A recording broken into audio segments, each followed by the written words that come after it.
Assalamualaikum warahmatullahi wabarakatuh. Selamat pagi anak-anak. Nah, kali ini kalian akan belajar dengan Bu Kiki. Hari ini kita akan belajar tentang mapungkar. Apa itu mapungkar? Mapungkar adalah kalimat penolakan, pengurangan, dan prakarya. Nah, sebelum kita mulai pelajaran pada hari ini, mari kita baca doa terlebih dahulu. Kita baca Bismillahirrahmanirrahim bersama-sama ya. Bismillahirrahmanirrahim. Baik. Nah, anak-anak, sebelum kita mulai pelajaran, kita akan lihat dulu tujuan dari pembelajaran pada hari ini. Yang pertama, menyebutkan isi teks cerita yang berisi penolakan. Yang kedua, melakukan pengurangan dua bilangan. Yang ketiga, mengidentifikasi ciri-ciri karya hiasan dengan bahan alami. Selanjutnya, kita langsung ke materi ya. Nah, materi yang akan kita pelajari adalah yang pertama dari muatan bahasa Indonesia yang adalah kalimat penolakan. Apa sih kalimat penolakan itu?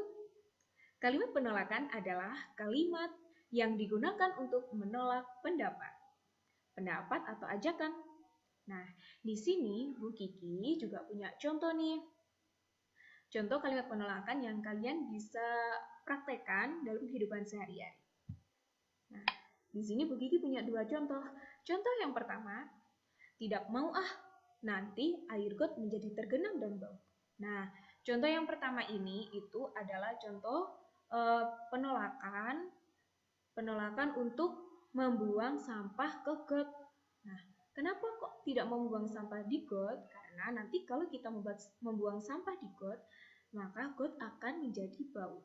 Nah, contoh yang kedua adalah aku tidak mau, nanti aku dimarahi ibu.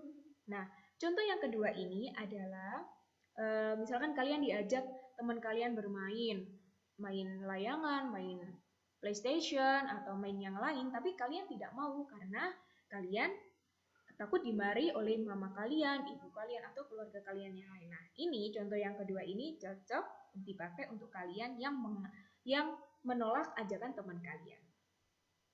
Baik, selanjutnya. Nah, yang selanjutnya ini adalah materi dari muatan matematika, yakni pengurangan. Nah, kalau kalian kemarin sudah belajar penjumlahan, sekarang sama Bu Kiki akan belajar tentang pengurangan. Pengurangan itu apa ya? Nah, pengurangan adalah kebalikan dari penjumlahan. Nah, pengurangan itu sendiri dilambangkan dengan tanda minus. Kalau penjumlahan kemarin itu dilambangkan dengan tanda plus. Nah, sedangkan pengurangan adalah tanda minus. Nah, di sini sudah ada contohnya. Baik. Contoh soal. Nah, di sini Bu Gigi ada contoh pengurangan, contoh soal pengurangan. Di sini ada angka 356 dikurangi 344 sama dengan berapa ya? Nah, di sini biar kalian tahu jawabannya, di sini Bu Gigi ada cara penyelesaiannya. Nah, karena di subtema 4 itu pembelajaran matematika tentang pengurangan menggunakan cara susun panjang, maka caranya adalah sebagai berikut. Nah, 356 dan 244. 356 kita tulis di atas.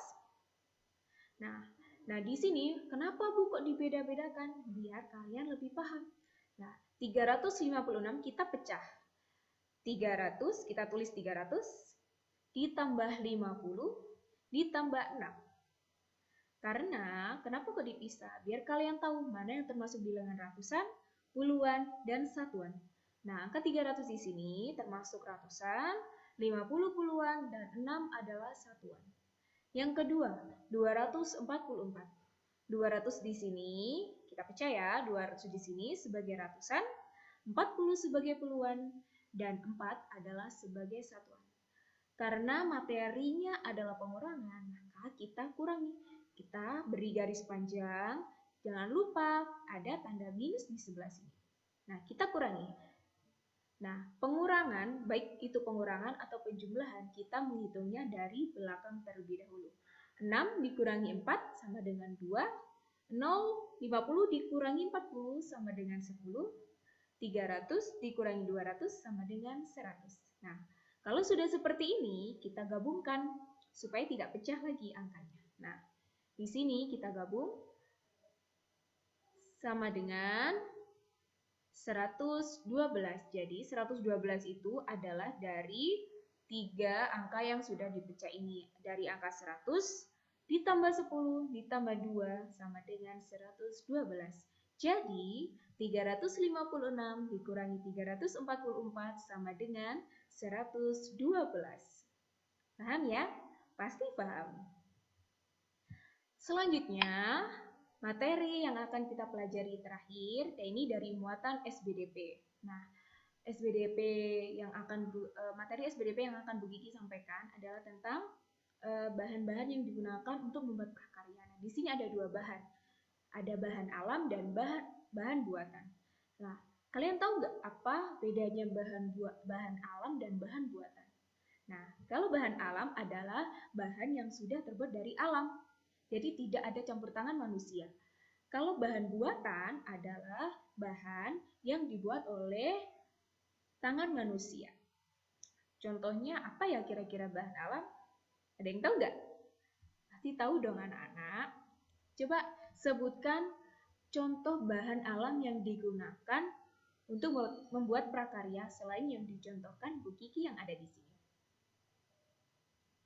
Pinter sekali.